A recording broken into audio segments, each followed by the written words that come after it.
안녕하세요. 구비진 인생을 살아온 60대 후반 여자입니다. 요즘 다들 어려운 경기 속에 사는 게 팍팍하다는 말이 절로 나오시죠? 남편과 수원에서 갈비집을 운영 중인데 장사를 하고 있어서 그런지 어려운 경기가 체감이 되네요. 그래도 옛날에 애들 키울 때에 비하면 살만해졌지만 요즘 부쩍 어려웠던 과거가 떠오릅니다. 제가 남편과 갈비 가게를 운영하고 있으면 남들은 처음부터 이런 가게를 운영해 온 줄 알아요. 하지만 저야말로 힘들었던 과거 쉴 틈 없이 말할 수 있는 사연 많은 아줌마랍니다. 그 힘든 세월 남편과 같이 이겨냈는데 이제는 저도 며느리 손자를 볼 나이까지 됐네요. 생각해보면 제 인생 고난의 시작은 남편의 사업 실패였습니다. 사업이야 좋을 때가 있고 나쁠 때가 있는 것이니 남편이 힘들다 해도 솔직히 그렇게 쫄딱 망할 줄은 몰랐어요. 정말 상상도 못한 일이 눈앞에 벌어진 기분이 어땠는 줄 아십니까? 눈앞이 아득해지고 숨이 턱턱 막히는 것만 같았어요. 갑자기 집까지 쳐들어온 영문을 모르는 사람들은 압류 딱지를 집안 곳곳 붙이기 시작했는데 그때는 아들과 딸이 많이 어리기까지 했죠. 그래서 제발 이러지 말라고 아이들이 어리다고 울며 매달리다 차라리 저한테 붙이고 가라면서 바닥에 드러눕기까지 했습니다. 그때는 남편이 사업이 망했다는 게 납득이 안 갔어요.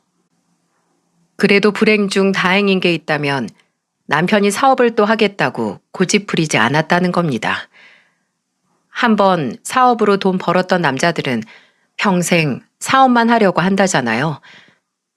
과거 명성에 사로잡혀서 다른 일은 생각 안 하면 어쩌나 했는데 남편의 빠른 판단력 덕분에 저희 가족은 입에 풀칠이라도 할 수 있었습니다. 남편이 막노동부터 트럭 운전까지 안 해본 일이 없었어요.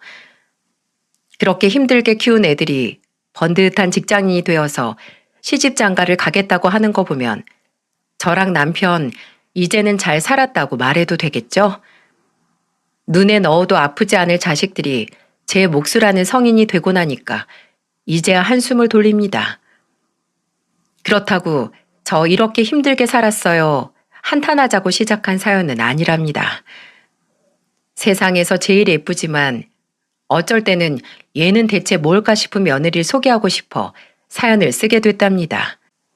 세상에 별별 며느리 다 있지만 저만큼 특이한 며느리 본 사람도 없을 것 같아요. 그 덕에 저도 별난 시어머니 다 됐지 뭡니까? 지금이야 별종 같은 며느리라고 귀엽게보지만 처음 며느리를 봤을 때는 뭐 이런 애가 다 있어 하는 생각이 절로 들었습니다. 저도 딸이 있는데 제 딸이랑은 아예 다른 부류였어요. 아들은 서울에 있는 좋은 회사를 다니고 있었죠. 그러다 문득 우리 아들은 장가 안 가나 싶을 때쯤 아들이 결혼하겠다면서 지금의 며느리를 데리고 온 거예요. 그런데 처음에는 아들이 며느리가 공식적으로 인사하는 자리 부담스러워할까봐 지나가면서 얼굴 한번 보여주겠다고 갈비가게로 데려왔습니다. 그날 처음 본 며느리 모습은 새초롬한 게 예쁘장했어요. 아들이 결혼을 전제로 만나고 있는 여자친구라길래 반갑게 인사를 했는데 며느리가 인사를 하자마자 저한테 작은 목소리로 이렇게 말하는 겁니다. 저 테이블 2명이서 왔는데 2인분 먹고 그냥 가네요. 여기 갈비 맛이 없나 봐요. 세상에 예비 시댁에서 하는 식당에 들른 건데 대뜸 저한테 이런 말을 하는 며느리가 당황스러웠어요. 아들도 여기 식당 부모님이 하는 거라며 왜 그러냐고 말하니까 며느리는 눈 하나 깜짝 안 하고 이렇게 말했습니다. 왜 오빠네 부모님 식당이면 무조건 좋은 말만 해야 되는 거야? 요즘 식당이 경쟁이 얼마나 치열한데 손님들이 뭐가 맛이 없고 불편했는지 정확하게 파악을 해야지.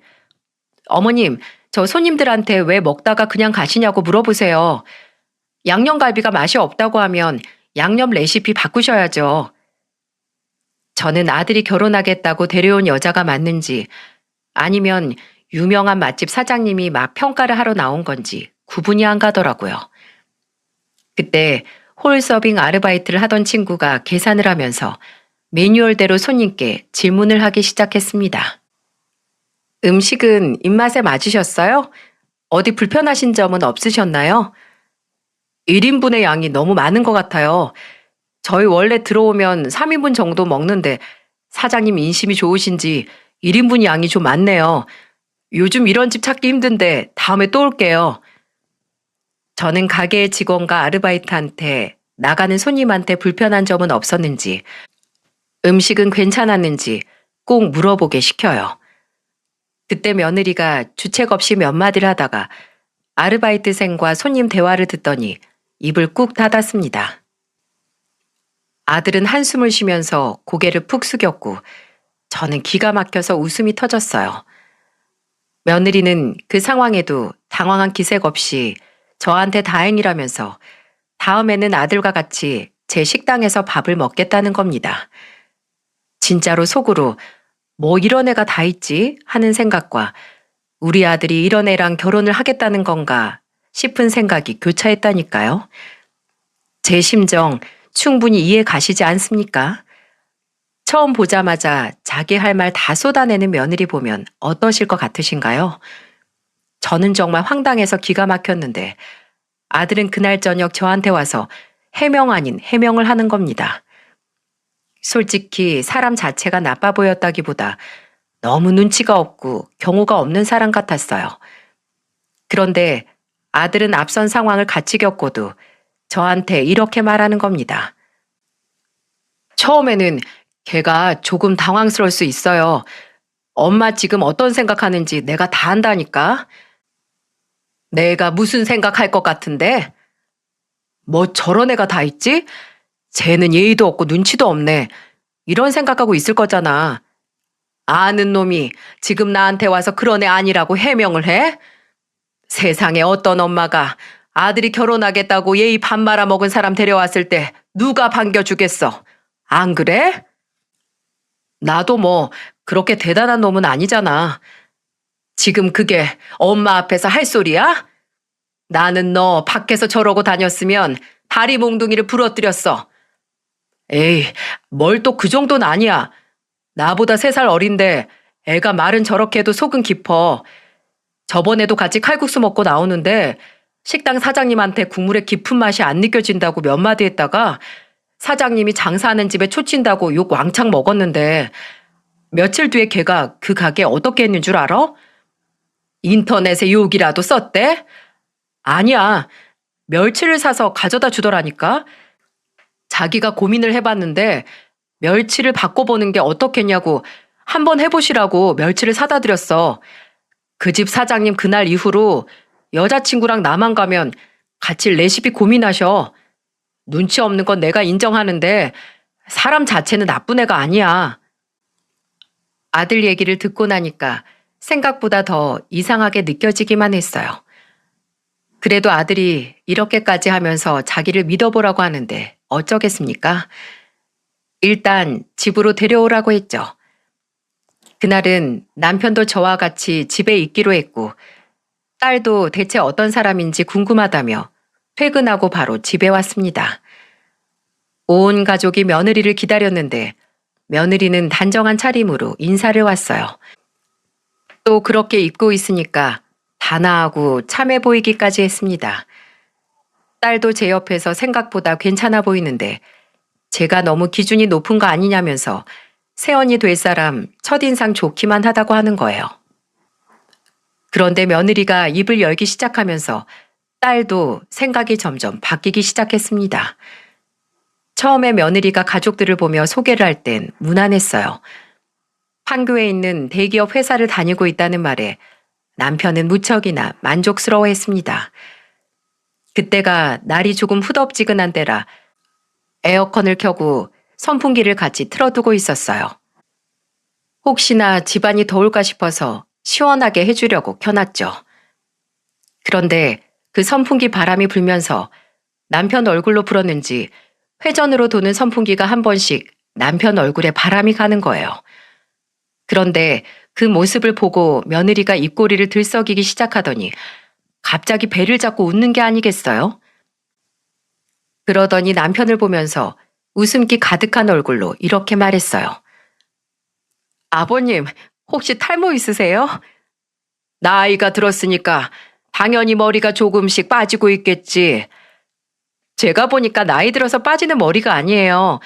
바람 불 때 앞머리 들썩이는 걸 보니까 M자 탈모라니까요. 혹시 그거 유전 아니에요? 우리 오빠도 늙어서 탈모 오면 어떡해요? 며느리가 웃음기 가득한 얼굴로 제 남편을 보면서 탈모 이야기를 하더니 대뜸 아들을 보고 머리카락을 뒤로 넘겨서 앞머리를 까보기까지 하는 겁니다. 너무 황당해서 저랑 남편, 딸까지 어안이 벙벙한 채 며느리를 바라봤어요. 어느 정도로 눈치가 없는지 감이 오시나요?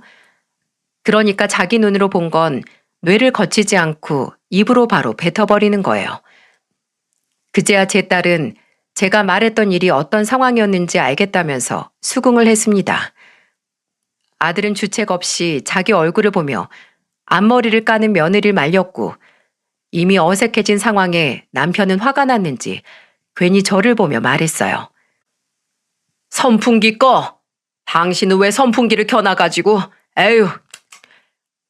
남편은 괜히 혀를 차며 투덜거렸어요. 그 소리를 들은 며느리는 끝까지 제 남편을 보면서 이런 말을 하는 거예요.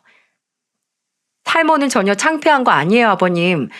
머리가 없다고 어설프게 가리는 게 더 이상해요. 그러니까 탈모가 와도 늘 당당하게 아셨죠?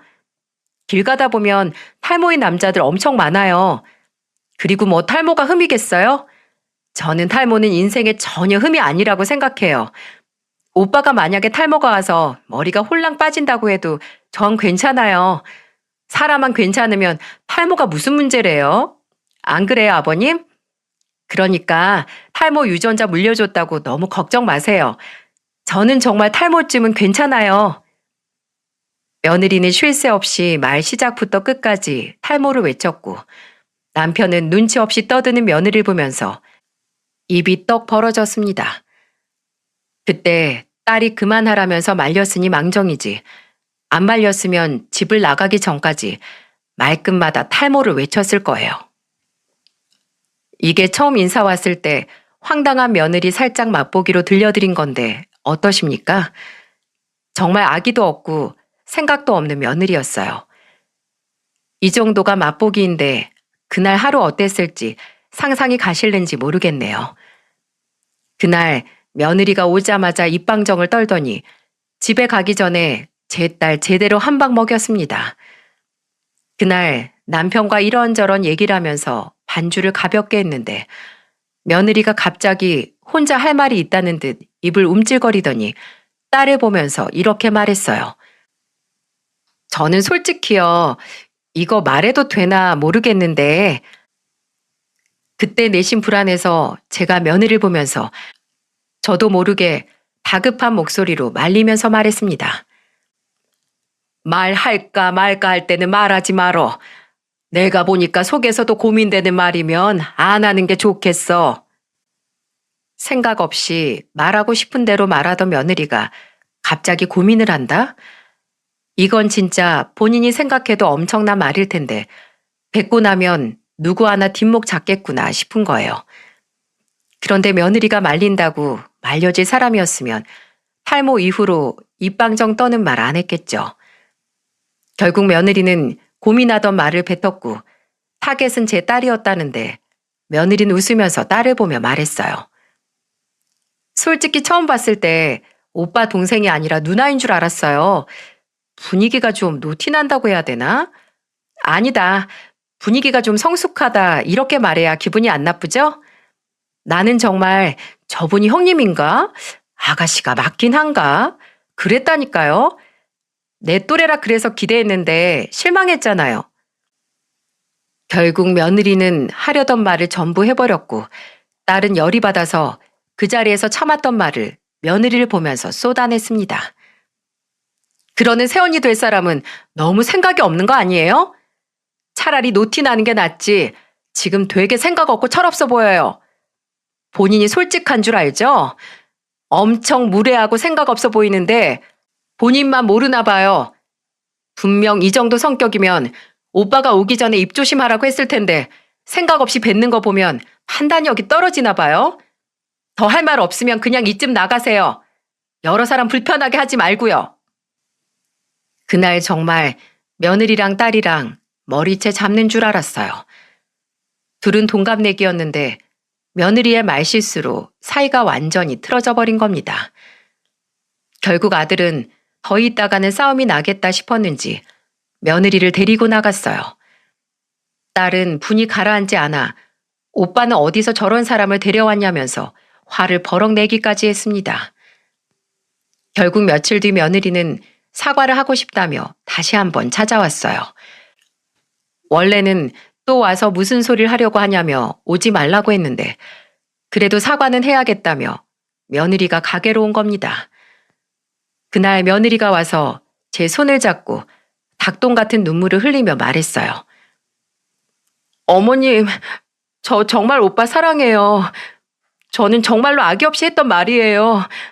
제가 뱉은 말 주워 담을 수 없는 거 알지만 정말 제 마음만은 진심이에요. 믿어주세요. 이번에야말로 말 잘했네. 한 번 뱉은 말 주워 담을 수 없고 지워지지도 않아. 그런데 그렇게 하고 싶은 말이라고 막 하고 다니면 되겠어? 죄송해요. 저 정말로 조심할게요. 이번 일로 오빠랑 헤어지면 저 힘들어서 못 살아요. 오빠가 있어야 살 수 있어요. 며느리는 눈물을 뚝뚝 흘리더니 제 손을 잡고 울었습니다. 그 모습을 보면 사람은 참 아기가 없어 보여요. 그날도 제 아들이랑 같이 올 수 있었을 텐데 혼자 와서 식구들한테 미안했다고 사과를 하더니 갑자기 앞치마를 입고는 일을 하겠다고 나서는 겁니다. 제가 딸한테도 안 시키는 식당 일을 남의 집 딸한테 시킬 수 있겠습니까? 며느리 앞치마를 뺏어서 말리면서 말했어요. 네 진심은 알겠는데 이건 아니지. 미안한 건 미안한 거고 일은 일이야. 너도 퇴근하고 왔을 텐데 가서 쉬어. 너 아르바이트도 해본 적 없다면서 네가 일한다고 나서면 더 일 생길 수도 있어. 그러니까 어서 가. 저는 그냥 도움이 되고 싶어서 그랬어요. 아, 맞다. 어머님, 그럼 이건 어떠세요? 좋은 생각이 떠올랐는지 며느리는 갑자기 종이 가방에서 무언가를 꺼냈어요. 그건 바로 보육원에 후원을 하고 있다는 후원 증서였고 그 증서는 액자에 꽂아져 있었죠. 그걸 보니까 며느리가 마음씨는 따뜻하구나 싶은 거예요. 저도 어려운 시절 다 지나 지금 잘 사는 건 아니라도 번듯하게 살고 있긴 해도 후원할 생각은 못 해봤죠. 며느리는 그 증서를 제게 내밀면서 이렇게 말했어요. 이거 가게 벽에 걸어두는 건 어떠세요? 이미지도 좋아 보이고 손님들도 자기가 먹는 음식 비용이 후원된다고 하면 더 뜻깊은 식사가 되지 않을까요? 마음은 알겠는데 이건 네가 한 거고 우리 가게 이름으로 한 건 아니잖아. 남들이 물어보면 우리 며느리가 했다고 하면 되잖아요. 저도 이제 가족인데 받아주세요. 네?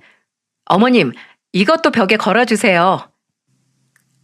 저는 며느리의 알랑방구에 넘어가 며느리 기부증서도 벽에 걸고 그런 김에 저와 남편도 힘든 가정을 돕겠다는 후원 약속을 했습니다.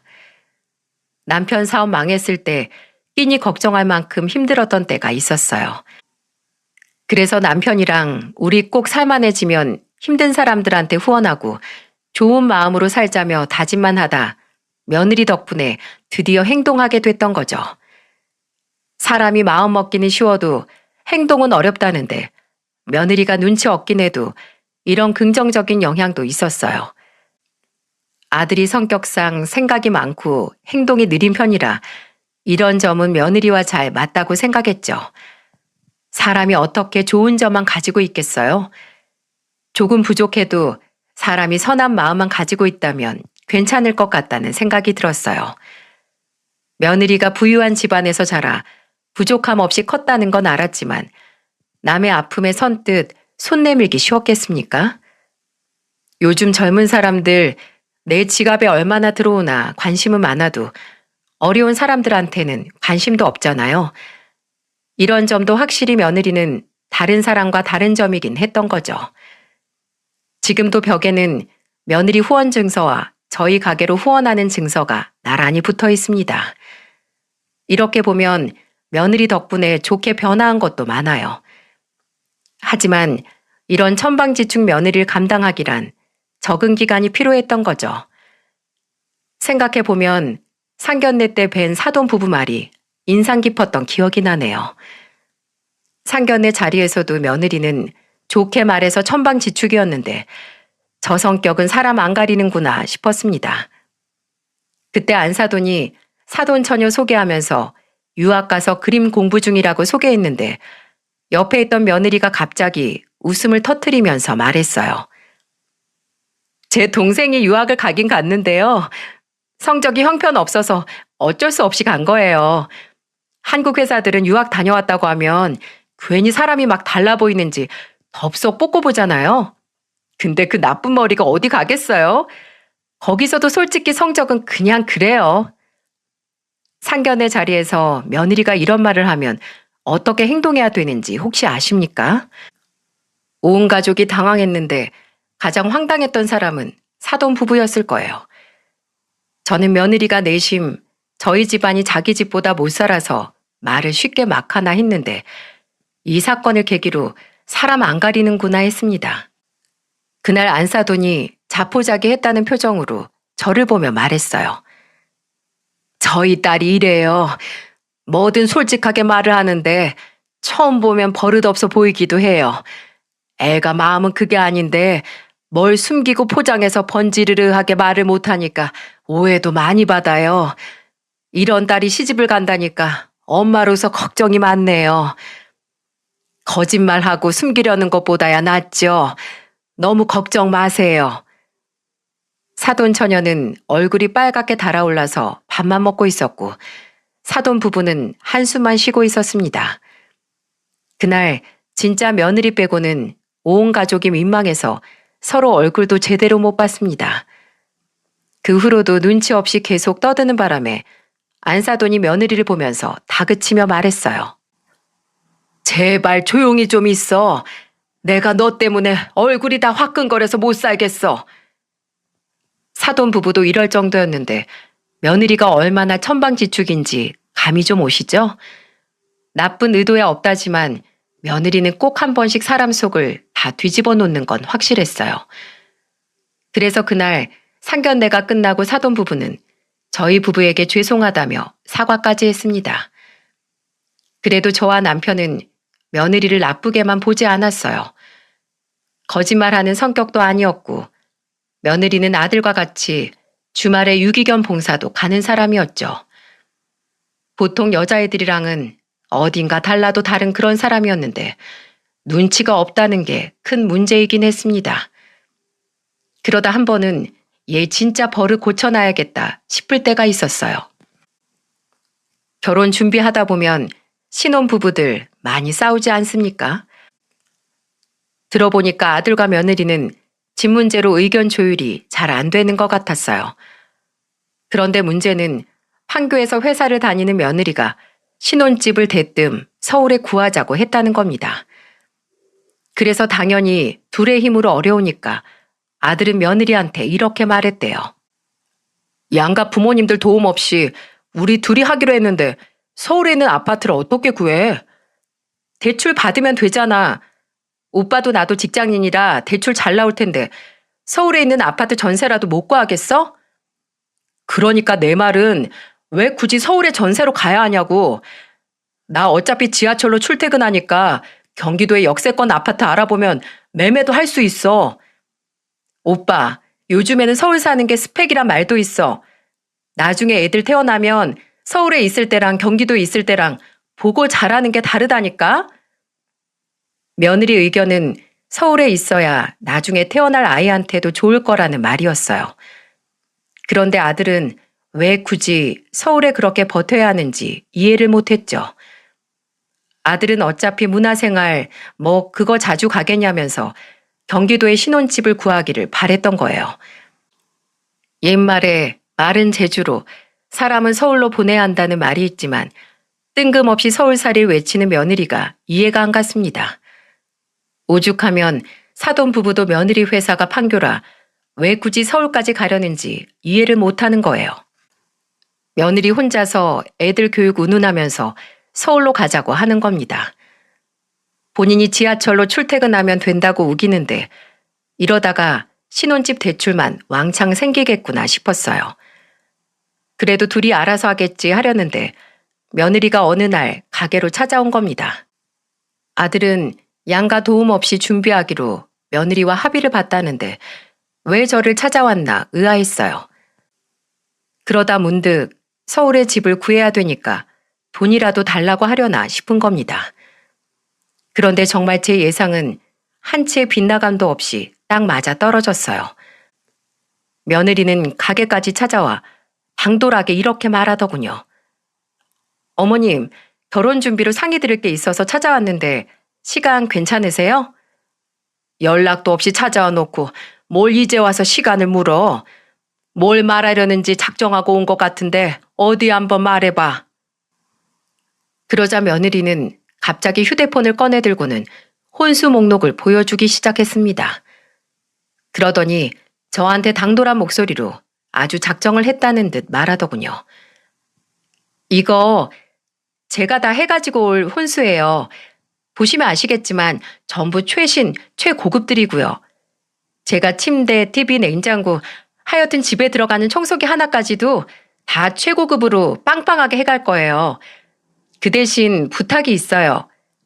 부탁? 무슨 부탁인데? 너희 둘이 살 집에 들어갈 혼수를 왜 나랑 상의하니? 꼭 상의해야 될 문제라서요. 저 원래는 오빠랑 한 번도 안 싸웠는데 요즘에 아파트 문제로 엄청 싸워요. 저도 현실적인 문제로 부딪히니까 머리도 아프고 빨리 해결하고 싶어요. 그러니까 어머님이 아파트 좀 구해주세요. 저는 며느리가 무슨 장난감 사달라고 조르는 것도 아니고 대뜸 아파트를 구해달라는 말에 황당했어요. 말이 아파트지 요즘에 아파트를 누가 그렇게 쉽게 살 수나 있겠습니까? 그래서 저는 너무 황당해서 며느리를 보며 재차 확인하듯 물었습니다.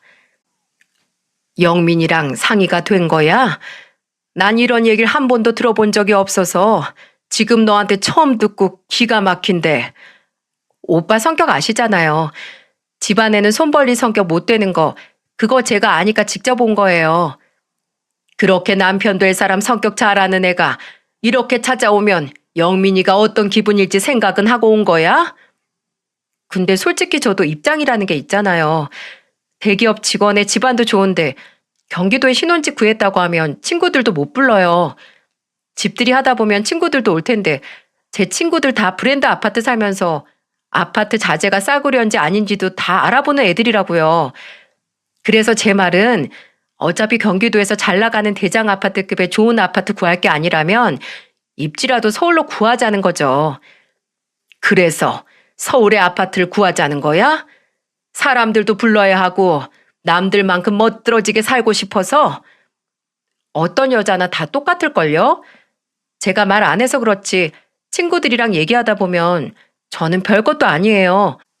정말 하나씩 다 챙기려고 들면 아파트로 안 끝나요. 그래도 그렇지. 세상 누가 너처럼 이렇게 예비 시어머니 찾아와서 이렇게 대놓고 말하겠니? 주변에 너 같은 사람 본 적 있어? 요즘은 자기 표현 시대예요. 옛날이랑 다르다고요. 어머님도 트렌드에 맞게 좀 바뀌셔야 돼요. 진짜 어쩜 저렇게 얄미운 소리를 잘도 하는지. 며느리가 아니라 딸이었으면 어디서 저렇게 말하면 부모 욕먹이는 짓이라고 한 소리 했을 거예요. 진짜 어처구니가 없어서 며느리를 보며 말했습니다.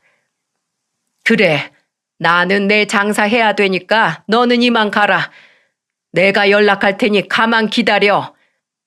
네, 근데 올해는 못 기다려요. 그러니까 최대한 빨리 결정 좀 지어주세요. 저는 며느리가 저한테 서울 아파트를 맡겨둔 줄 알았어요. 너무 기가 막혀서 어이없어 하니까 또 언제 그랬냐는 듯 해맑은 얼굴로 인사를 하고 나가는 겁니다. 진짜 좋게 말해서 해맑은 거지. 해맑기만 한 싸가지 밥 말아먹은 그런 사람처럼 보였어요. 그날 저녁 저는 아들을 불러놓고 낮에 있던 일을 다 말했습니다. 그러자 아들도 며느리가 저까지 찾아올 줄 몰랐다는 식으로 말하더군요. 그러면서 저한테 한숨을 푹 쉬면서 이런 말을 했습니다. 진짜 내가 결혼 준비하면서 수도 없이 말했을 거야. 괜히 대출을 껴서 왜 굳이 서울로 가야 되는지 이해를 못하겠다고. 경기도에 아파트를 사도 대출 받아야 되는 건 마찬가지이긴 한데 그래도 대출 받게 될 금액부터 다른데 나 진짜 환장하겠어. 괜히 집 문제로 엄마까지 찾아가게 해서 죄송해요. 아니야. 차라리 잘 됐어. 내가 이참에 아주 버르장머리를 제대로 잡아야겠다. 좋게 보려 했더만 안 되겠어. 이대로 가다간 결혼하고도 크게 사고 칠 위인이야. 뭘 어떻게 하려고? 괜히 그러지 마. 애가 나쁜 애는 아닌데 생각이 좀 짧아서 그래. 생각 짧은 게 나쁜 거야. 어른이면 나이에 맞게 살아야지. 뭐 하는 거야? 철딱서니 없이. 아주 홍군형을 내야지. 저는 아들 말을 듣다 며느리를 이대로 두면 안 되겠다 싶었습니다. 그래서 아주 작정을 하고 해맑기만 하고 생각 없는 며느리한테 매운맛을 보여줘야겠다 다짐했어요. 나름 꼼꼼하게 계획을 세우고 다음날 며느리한테 전화해서 가게로 불렀습니다. 그러자 며느리는 제가 아파트라도 알아봤다고 생각했는지 회사를 조퇴까지 하고 가게로 왔더군요. 양손에는 주스를 들고 왔는데 입이 귀에 걸려 있는 걸 보니까 제가 집을 구했다고 생각한 게 틀림없었죠. 며느리는 저를 보고 그동안보다 더 밝은 목소리로 인사를 하며 말했습니다. 어머, 어머님, 요즘 날씨가 너무 덥죠. 제가 어머님 날도 더우신데 고생하실까봐 음료수 사왔어요. 냉장고에 넣어두시고 쭉쭉 드세요. 뭐 이런 걸 다 사왔어? 그냥 오지. 그래도 어머님이 절 부르실 때는 제가 했던 말에 대한 응답을 듣게 될까 싶어서 이렇게 온 거죠. 얼씨구, 그럼 너네가 서울에 아파트 없다고 하면 이거 다 가져갈 거야? 혹시 모를 일이죠 뭐? 참나, 내가 널 어떻게 이기겠니? 됐고, 이 주소로 영민이 데리고 가봐. 며느리는 제가 건넨 쪽지를 신이 난 듯 바라봤어요. 그리고는 주소가 서울인 걸 확인하고는 감동받은 표정을 하고는 저한테 잔뜩 신이 난 목소리로 말했습니다. 어머님, 저 정말 감동이에요. 저 며느리라고 생각해 주셔서 이렇게 아파트도 따로 알아봐 주시는 거죠? 저 정말 살면서 잘할게요. 제가 어머님의 자랑스러운 며느리가 될게요. 네 마음에 들지는 모르겠는데 일단 가봐. 내가 그래도 첫 며느리라고 무리해서 알아본 거야. 어머님, 정말 감사해요. 이 은혜를 어떻게 다 갚아야 될지 모르겠어요. 어머님, 제가 안아드릴게요. 아유, 얘가 왜 이래? 아, 이건 놔. 제가 서울 주소가 적힌 쪽지를 건네자 며느리는 저를 끌어안고 볼에 뽀뽀를 하고 난리도 아니었어요. 정말 며느리 태도에 기가 막혔습니다. 하지만 며느리는 그 주소로 갔을 때 어떤 일이 벌어질지 상상도 못했을 거예요. 저는 미리 아들한테 그 주소로 가면 뭐가 있는지 미리 다 말을 해둔 상태였죠. 그래서 주소를 받고 그날 저녁에 바로 며느리를 데리고 쪽지에 있는 주소지로 가라고 한 겁니다. 그래서 그날 저녁 며느리는 그렇게 바라던 서울 아파트를 보러 갔어요. 아들한테는 모른 척하고 며느리를 데리고 그냥 가서 가만히 보기만 하라고 신신당부를 했습니다. 그리고 아들은 그날 저녁 집으로 와서 배꼽 잡는 이야기를 들려줬네요. 제가 적어준 주소로 아들은 며느리와 같이 갔는데 초인종을 누르자 안에서 누군가 나오더랍니다. 해맑은 우리 며느리는 영문도 모른 채 집안에서 나오는 사람을 보며 물었대요. 누구세요? 여기 저희 어머님이 보고 오라고 한 집인데 아직 사람이 살고 있는 거였어요? 제가 이사를 가는 건 맞는데 아직 이사 갈 날짜가 아니라 살고 있어요. 그냥 편하게 들어와서 집 구경해요. 아, 맞아요. 아무래도 집 팔았다고 바로 나가시긴 힘들겠죠. 저희 결혼식도 2달 정도 남았으니까 그 전에만 이사 가시면 아무 문제 없어요. 일단 들어갈게요. 며느리는 신이 난 목소리로 날짜까지 계산하다 아파트 안으로 들어갔고 드디어 서울에 내 집이 생긴다며 좋아하던 며느리는 눈앞에 펼쳐진 광경을 보고 입이 떡 벌어졌다고 했습니다. 아들도 말로만 듣다 눈으로 보고 같이 놀랄 정도였다고 했어요. 그 집은 바로 가 신내림을 받을 제 무당 친구 집이었습니다. 그래서 거실에는 작은 불당을 모셔놓고 향을 피워두고 있었죠. 게다가 말이 작은 불당이지 처음 보는 사람은 거실 전체에 이게 뭐하는 짓인가 했을 거예요. 암막 커튼을 쳐놓고 향냄새가 집안 가득 풍기는데 처음 보는 사람은 딱 봐도 겁먹을 비주얼이었습니다. 며느리와 아들이 입이 떡 벌어지게 놀라고 있자 친구는 바로 옷을 갈아입고 거실 한가운데 앉았대요. 그리고는 며느리를 보며 소리치듯 말했다고 했습니다. 멀뚱히 서 있을 거야. 신령님이 노하셔. 얼른 자리에 둘 다 썩 앉아. 아들이고 며느리고 할 것 없이 간담 서늘해지는 분위기에 고분고분 자리에 앉았다고 했어요. 무당 친구는 둘을 앉혀놓고는 앞에 있는 상에 쌀알을 던지면서 말했습니다. 이 집에 살았던 사람으로 나가기 전에 해야 될 게 있어. 이어서 올 사람들이 여기랑 기운이 맞나 봐야 되는 게 내 일이야. 그런 것도 보세요? 저 나쁜 짓 한 것도 없고 하늘에서 노하실 만큼 죄 지은 것도 없어요. 저희 오빠도 법 없이 살 만큼 좋은 사람이에요. 그건 너희 같은 인간이 판단할 게 아니야. 저기 하늘에 있는 신이 판단하는 거지. 그렇게 말을 하고 친구는 옆에 있는 방울을 흔들면서 중얼거리며 말했대요. 하늘에 계신 신령님, 아버님, 이 미천한 인간의 앞날을 살펴주세요. 눈을 감고 방울 흔들면서 중얼거리는 무당을 앞에 두고 나갈 수 있었겠어요? 아들은 분위기에 압도된 며느리의 손을 잡아주고는 그저 무당이 방울을 멈추고 무슨 말이라도 해주길 바랬대요. 그러다 갑자기 눈을 번뜩 뜨고는 며느리와 눈을 마주치더니 며느리를 보면서 앙칼진 목소리로 무언가 빙이라도 된 것처럼 강한 어투로 말했다고 했습니다. 너희 둘 신혼부부구나. 여자애가 팔자가 센 것이 아주 남잘 잡아먹겠어. 이건 될 것도 안 될 일이야. 당장 갈라서. 네? 뭐라고요? 저 그렇게 성격이 센 편이 아닌데요. 누가 성격이 세대? 네 팔자가 더럽게 세다고. 너는 남자 잡아먹고 남자 집안까지도 잡아먹을 팔자야. 남자 살리고 싶으면 당장 헤어져.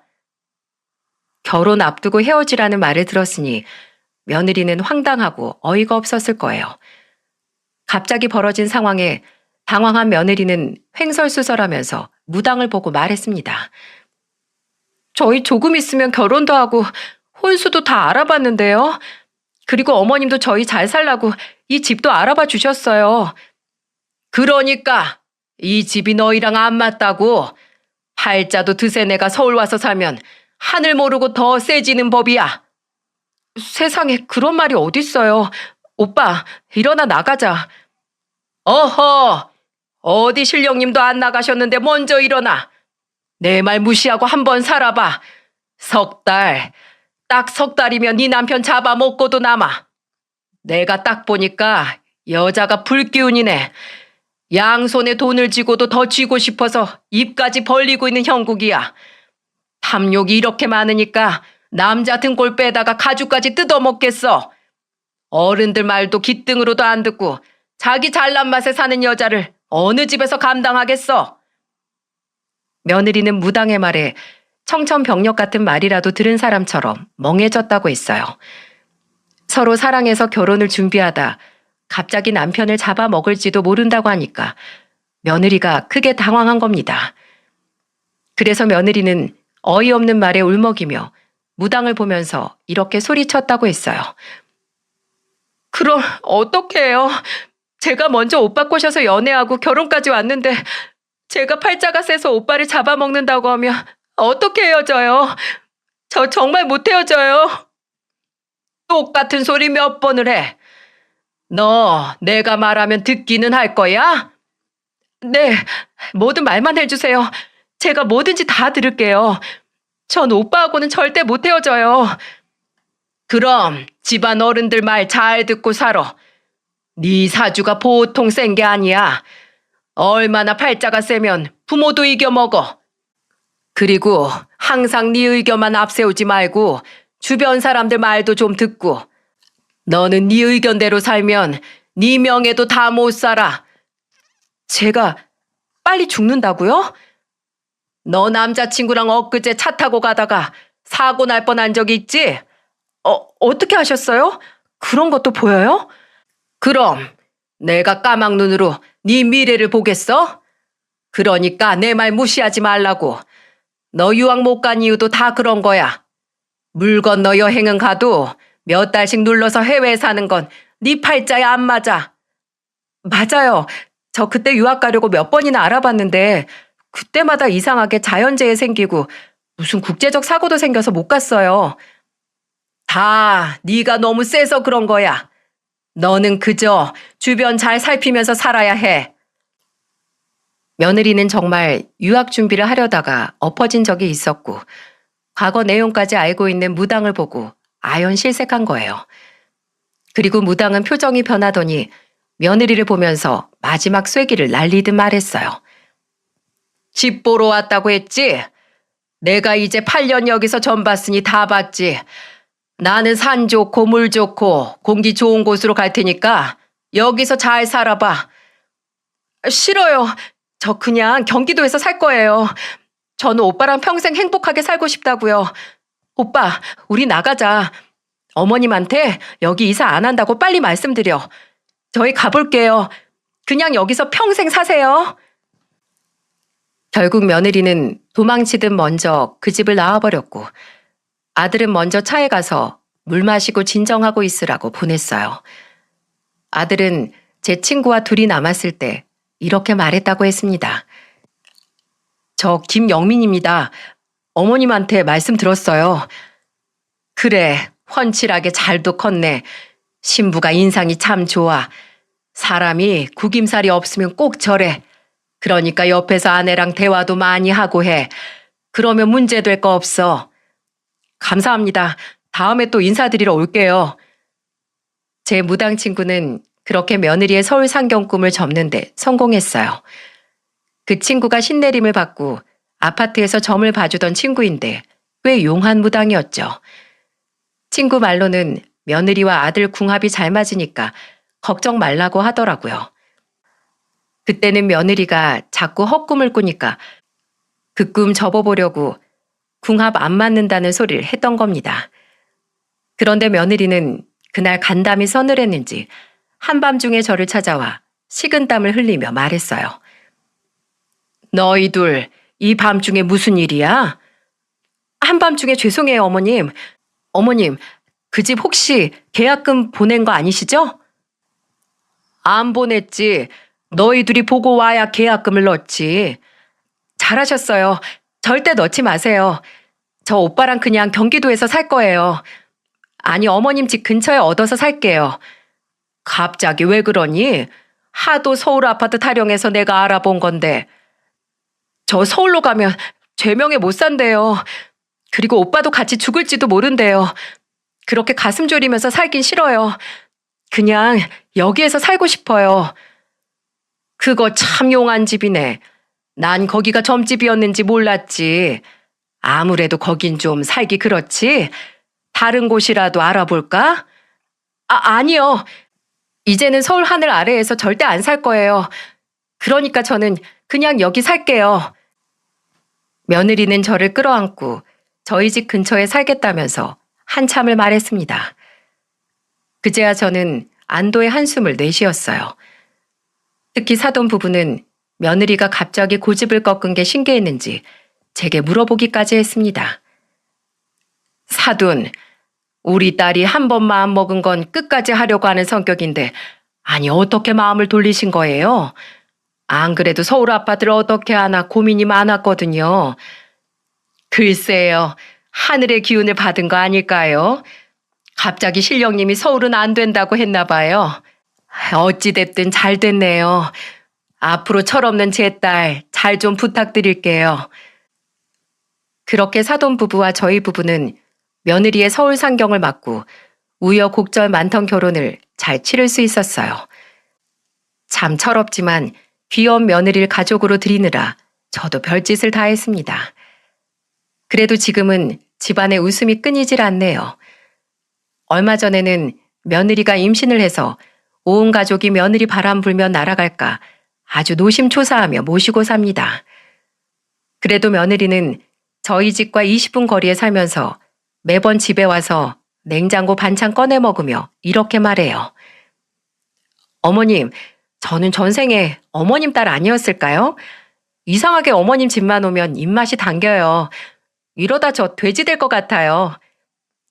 정말 저도 요즘에는 며느리가 아니라 딸 같아요. 심지어 친딸도 갈비 냄새 질린다고 식당에 안 오는데 며느리는 아들이랑 같이 와서 저녁을 먹기도 합니다.